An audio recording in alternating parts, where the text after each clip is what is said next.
Nakadadagdag din daw sa abala sa kalsada ang kawalan ng disiplina ng ilang mga motorista ayon sa MMDA. Sa gitna naman ng mabigat na traffic ngayong magpapasko, naglatag na ng ilang hakbang ang ahensya para subukang maibsan ito. Narito ang Express Report ni Mon Gualvez.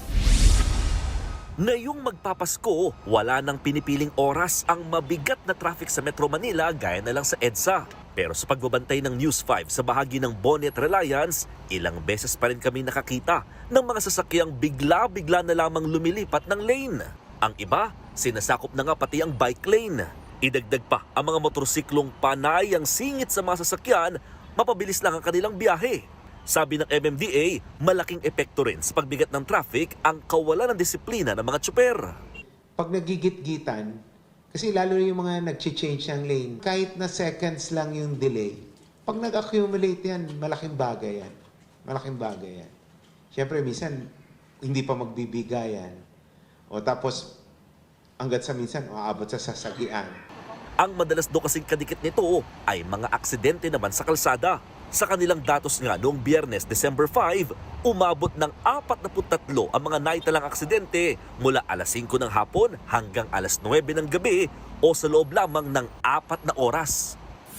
Sa pag-aaral ng MMDA, oras na magkasagyan ng mga sasakyan at umabot ng kalahating oras itong nakahinto sa daan, nagdudulot kaagad yan ng 2 kilometrong pila ng traffic. Ang resulta niyan, dagdag na 1 oras din daw kaagad sa biyahe. Inilatag ng MMDA ang mga paraan para maiwasan ang nangyaring traffic Carmageddon sa Marcos Highway. Kabilang dyan ang pagpapalit ng plastic barriers sa intersection ng Marcos Highway at Hill Fernando Avenue, pagdadagdag at pagpapahaba ng concrete barriers sa ilang U-turn slots at mas pinaraming traffic signages. Nakatakda ring isara ang ilang U-turn slots habang may bubuksan namang iba na mas strategic nila depende sa distansya. Ia-adjust din ang mga traffic light at pag-iisa ng oras ng truck ban sa mga sakop na LGU.